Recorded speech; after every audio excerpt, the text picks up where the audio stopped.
Marvel I was in Studios. denial, Look, guys. You have the template. Look, Use man. it. The whole man. morning, I didn't really sleep. I only slept 2 hours. I was in denial the whole time. I was like, Look, again, man. Bad Batch and this. I was just I was Oh just yeah, drained. man. Oh yeah. I was drained. Oh, yeah. Yeah, Bizzy, you're gonna have to help me out with this review, man. I got you, bro. I got you. We got you. I, I am ready. I, Thing is, we should have let them start with that one. They gotta start from the beginning because that's insane. a whole half an hour right there of just that one, those two shots. Sheesh. See, I have my notes. I have my That's all, notes. big dog. yeah, I literally just saw this, so I can't really. You want me to pause it? No, I mean, no. I think Keep it going, yeah. Just real quick. How long are we doing this? Because we got to do that movie after this. I know. That's fine. Just You know how worried I was the minute you said Spider-Man? I was just like, "Fuck." Right. I was like, I didn't man. even notice that in the intro. What was it in the intro? So no, it wasn't the intro. It was when Jubilee jumped out the building. Sam kept saying, "I know those buildings. I know those buildings." Oh no, it was initially Asteroid M. So the Asteroid M is a big part, not a big part, but it's a big monumental storyline in the animated series, and I believe in the comics. Yep. But what's weird is that even from that, Sam was like, "Wait a minute, are they doing what I think they're doing?" I was just like, Yeah. I don't want to show nothing. And then he said, I know those buildings. And I was just like, God, I was like, come on, man. Just hang in there for 10, 15 more minutes, man. We'll get there. Yeah, so the animated series of Spider-Man and, of course, the animated series of X-Men, there were times where Spider-Man showed up there. There's also, when they did, Secret Invasion, different crossover stuff that... Secret Wars. There were certain things that laid a foundation. I was like, this reminds me of that. And I was like, they're not going to put Spider-Man in here. But they did. They freaking put Dr. Doom in here. Baron Zemo. Zemo was there too, Silver bro. Samurai. Yes. That's so Omega fire. Red. Yeah. This was insane. phenomenal. Mhm. I really cannot believe they did this. I don't know another nice way to say it. Go ahead on Bizzy. We starting from scratch, starting just like this. No, we can start from wherever you want to go. Because at the end of the day, if you want my bridge, talk on this is what superhero shows and movies strive to be. It's not just about entertainment. It's about foundation. It's about legacy. It's about the thrill. You're not knowing what's gonna happen, but there's no limitations on how broad superhero genre can be. I feel like most of the superhero shows or movies, they're always handcuffed because either one is outside the contract or they don't have rights to whatever. This is one of those episodes where you feel like anything and everything is about to happen. The Marvel universe. In this, I felt like they broke the chains off and they were like, yeah, we're just gonna do the daggone thing.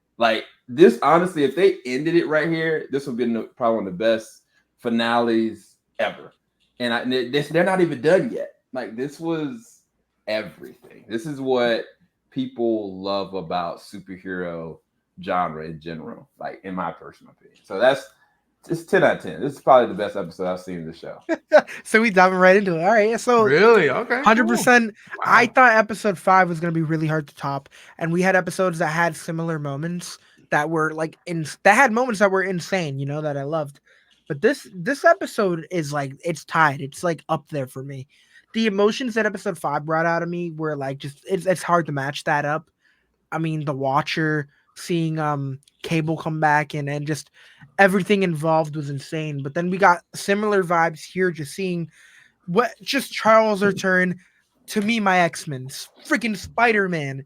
And we didn't need cameos to just have the hype up there. Seeing Juggernaut, there was so much. Just her talking about Magneto's experience and just kind of their point of view. It's Magneto had it right, and just to hear a human talking about it was just. They hit every note here, man. This was beautiful. This was beautiful. It's an A+ for me. Hold up. Yeah, let's say That's a historic moment. I ain't never heard Bizzy give anything an A+. Nah, that's an A+ for me. either God, A- or B+. Yeah. I ain't never heard that man say A+. So go ahead. Sorry, Ronin. This is again. You see me with my messy hair and whatnot because I've been tired all day, and like the fact that the theme kicked in and got me dancing. The fact that like my eyeballs are again connected to the screen, and I've already seen the episode. I was just pumped to experience it again through y'all's eyes, like or like y'all's webcams. Because I was like waiting for the moments. This show is echoing my sentiments that X-Men the animated series, Spider-Man the animated series, Batman, Justice League, those shows were running and sprinting for the live action movies afterwards to catch up and crawl. And I love what the MCU has done thus far. I love the varieties that DC films have given us this much. But this show and the other shows in the 90s were doing that at the budgets they were given, some more than others, but the budgets they were given and the people behind them, they were running and sprinting. They were ahead of their time, man. Long before we got, the Alison Silvestri's theme, before we got Toby's Spider-Man's, before we got the Dark Knight and Joker and all that stuff. Like it's amazing to see this be like, all right, we have to follow that up and not F it up, and it's not effing it up. It's elevating it. It's elevating on that level. I think Nightcrawler, since he's returned, has been like, I feel I love all the characters and I have my favorites, but Nightcrawler just been stealing the best dialogue. It's like he probably went downstairs and woke William Shakespeare and was like, "Yo, Willie, give me something. Give me some lines to say and whatnot." He's like, I got it. Yeah, man. I, as a Wolverine fan, that scene got me giddy up. Yeah, and for those who didn't catch up on Magneto being on that X-Men cross, if you will, that's right out of 180, 120 something, but it's an iconic cover. I know, man. Wolverine, yeah. But it's Wolverine instead of Magneto.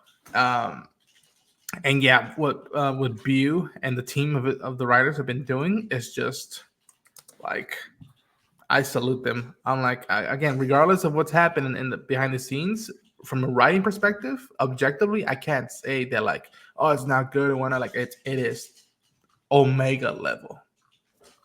That's hilarious. What about you, Mike? Well, I'll say I never really give 10 out of 10s. I said this. I gave it to friends Jonathan, Blackwing, and Jay King. I said this 10 out of 10. They're like, whoa, what do you mean? When I say it's 10 out of 10, it's 10 out of 10. When I don't mean this by hyperbole or anything. I don't even want to say this is a crime that this is how this good this show is. It's not. It's like, because it's. I know we like to nitpick, and I know we're critics, and some of us, we're like to say just accept, be happy where it is. I just want to say I'm happy that I am now, 25-year-old man with some Cyclops glasses, enjoying this and acting like a kid again with some friends of mine, and also for the most general public, like masses of Marvel fans, we're all loving this property. And I got calls from my fraternity brothers because I was a comic book guy. I was like, "Hey, yo, Mike, did you see it?" They don't call me on that small word. They're like, "Yo, Mike, I had to talk to you." This show is having impact. This show is having momentum. And if Marvel is smart, this show should be textbook in terms of how. Now, I understand different mediums, different shows from streaming to theatrical, but the writing on this show, when you're saying that we're talking about pacing, content, development of characters, also characters that we care, but also maintaining that the fact that this is a family, this is not just a regular team. You also are giving characters their shine in amount of juggling a bunch of stuff on paper that should be a mess, but it's not. And in a way that it gives respect and justice to each individual character. Even when one episode, for example, like Storm was not in this episode at all, until at the end. But you spot because you saw what she was in the last previous episode to get that, and knowing that when we're seeing Magneto's return, imagine what happened when she could come back, right? And then also, we'll talk about deja vu, right? Jubilee is in watching the same experience that she had with Sunspot. The exact same thing happened when she was in the mall, and exact same thing now. And also deja vu is when genocide happens in our culture. When saying, you know what, this happens in Genosha, and guess what? They weren't even surprised. There's tragedies happening, in our cultures, different cultures, different throughout history and everything. But yet, to talk about the empathy or apathy? They were talking about how he said that if it's not happening to you, you kind of just not think about it. But then something happens to you, and you're like, "Oh, deja vu." And to the most iconic line in this episode so far, we've seen on Marvel, we've seen on Hawkeye when people writing stuff in bathroom stalls. Thanos was right. No, Magneto was right. Hashtag Magneto was right. And at this point, you throw a gigantic EMP grenade on this freaking planet. We need some discipline. Yeah, it is setting the seeds up where it's like, okay, I don't think it's coincidence that you saw Cap, you saw General Ross, and now you see Spidey. They're setting up seeds for Avengers versus X-Men. Some way. Because they're like, wait a minute. You just gonna turn the entire planet off? You're gonna turn the lights off for the planet Earth? And we just gonna sit back while we pay our electric bill?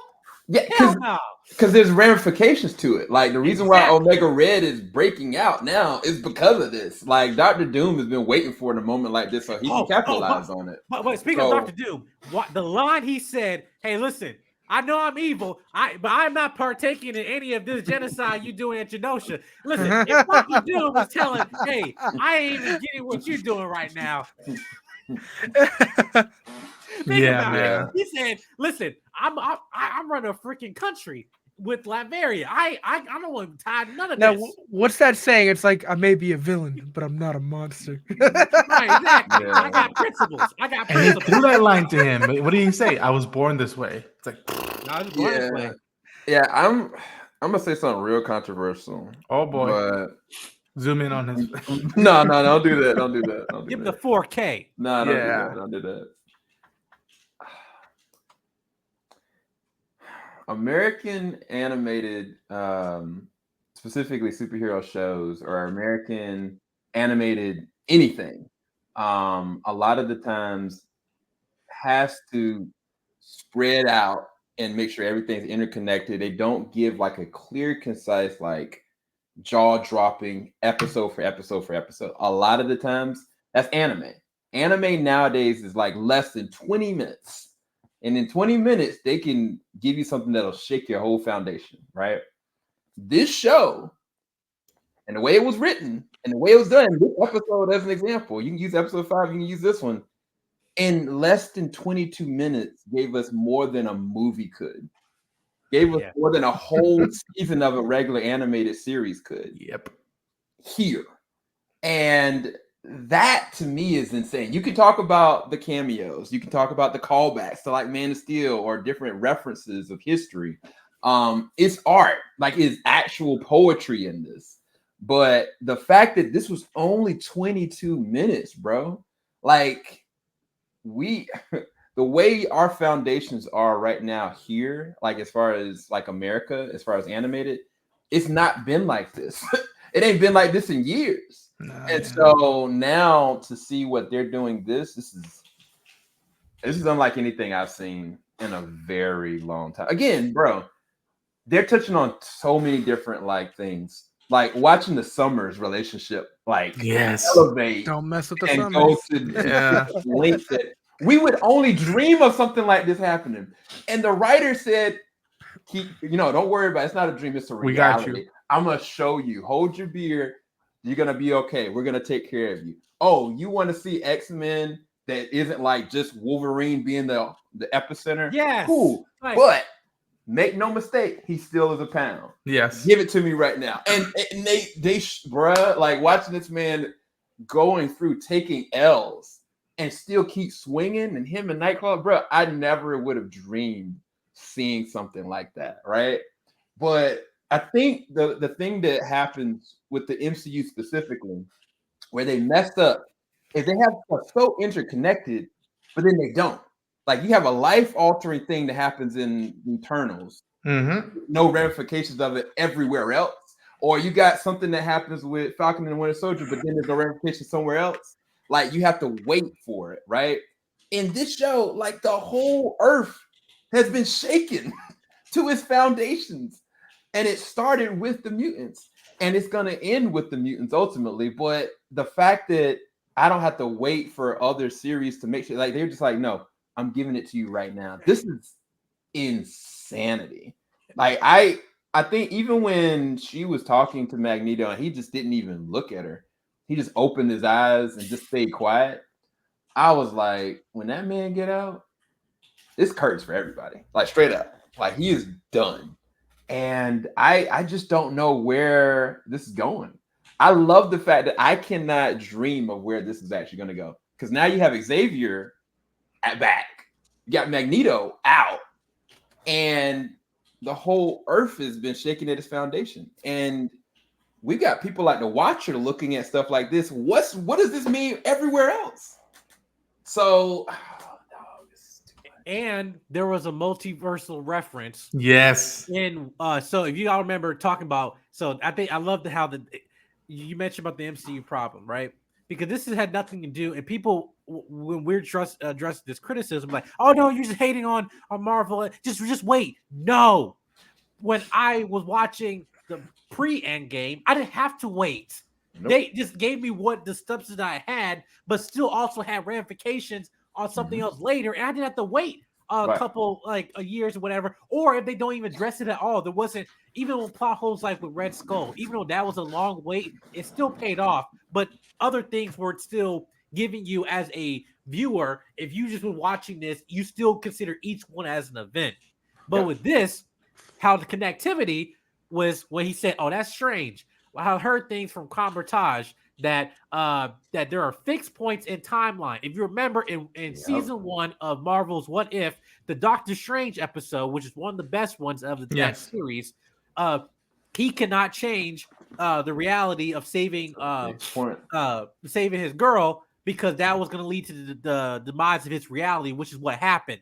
And the fact that you had Forge in previous episodes doing Doctor Strange stuff, MCU level like animation, right? Then that's gonna definitely tie in. Even tend to later when you talk about if there's a possibility, like at this point, while I'm seeing freaking beasts at the end of the Marvels, I'm like, what's gonna happen? Like, you know, right? And then also the storyline that they're heading to involves binary, which we saw in the Marvels. So it's like, so I don't know where they're going with this. So yeah, and I don't know if you caught this, Ronin, but hold on, let me see if I can pull the character up. Oh yeah, bro. Like, what are they doing? like again, I mean, I don't want to say anything about it because it may be a big spoiler later, so I'm gonna let that go. But this is Polaris, straight up, and she's aged. Which is weird. Don't know what the heck that means, because I guess this takes place in the future. So she's still alive in the future. It's cool, but it's like so much, bro. It's like rich history on top of giving us a real foundation, man. I'm real surprised by how hard they went in on this, bro. I'll say that for people who don't know the context, I'll just say this. Damn it. I'll just say this. Eric Lenscher, or Eric Magnus, has been swinging a lot. Like that fool, you talk about the Summers have like a history of that family. So does Magneto at this point. And I'll just leave it at that when you talk about Polaris. And I want to say this. There was a reference to, there's 10 construction workers, and they hired one mutant that has the strength of 10 men. I felt that was a little homage reference to the Colossus episode and X-Men in the original series, where he literally the X-Men first encounter where he's at a construction job and someone hires him to bulldoze a building. So that was a neat thing. And I want to say this: we had just finished covering Shogun, Fallout, The Bad Batch. At least I'll speak for me. Great year for television. And I got out of Shogun, or 2-3 episodes to Shogun. I kept saying, this is to me the best show of the year. I said that. Best show of the year, Shogun. And then X-Men 97 came about and pulled out, and they told me I have 6 reasons why you might think otherwise. I'm saying this, y'all. It's okay, Bizzy. Don't cry. If this, I know, man. If this keeps it going this far for a season, oh boy, I'm not gonna cry. This might give Shogun a run for its money for best show of the year. I'm talking about Blu-ray, physical disc. Yes. I'm talking, Yes. I'm like, listen, in Spider-Verse, when the third one come out and it's fire, I'm getting the whole trilogy in physical media and everything. But again, this is going back to but the importance of me is like how you're able to capitalize on what you have here. Because I talked to my friends on the phone, just like, listen, regardless of where the genre of comic book movies are gonna go or shows forever, there will always be Spider-Man movies, there will always be Batman movies, there will always be X-Men movies. Now, in terms of the direction of previous X-Men movies we didn't like, they were still in a certain era because it was still when they did the prequel trilogy. Funny saying that. It was like they're still connected in the Fox thing from originally from 2000 first X-Men movie with Bryan Singer, right? There is a brand of X-Men that people want. People are drawn to, of all ages, of different backgrounds and everything. There's an audience for X-Men. So when it comes to the movies, because that's where really it matters, there is an audience for that when it's done right. And even then, also, this is people want to complain about the terms of the messaging. The way they are hitting messaging in this show, but at the same time, also lead to topics that are lead for discussion, where wherever opposite side of the spectrum you might be are in life, culture, politics, whatever, it's also not brought in a way to be in a way controversial, but I will say proactive, but also in a way of actually stunning you to think like, you know what, hey, this is actually a reflection of what's going on in the world today, but I don't feel like this. I just saw a political commercial or anything like that. I don't feel like I'm being pandered. I feel like, hey, I see the reference there, but I don't feel like you beat me over the head like, oh, hey, dangling in your face and stuff. I see the themes there because that's what the X-Men are. Even that you base it off of terms of what they were originally created is in a way that you're able for the audience is like, listen, we're not going to beat you over the head with it, but you know what this can relate to in our world today. And I feel like that's a conversation, whatever people want to talk about, getting angry about. Like, this is how you do messaging and not beating you overhead with pandering that people are complaining about. Because I guess you can say is that was weak writing you see in other films that do that. But this right here, you're seeing it like it's educating, but also it's like, you know what, like it's also lead to conversation to actually bring folks together, And that's what art and media is supposed to do. That's what, I mean, that's just to me, I'm not passionate about this because this is how you write. Good writing is going back to writing 101. And this is why I adore the X-Men and why when people were shouting and screaming when the first trailers came out, I was like, y'all, this comic book, this show has been doing this since the 60s. So don't get me started on that one. Like it is the foundation of why this team, this family, these characters exist. Regardless,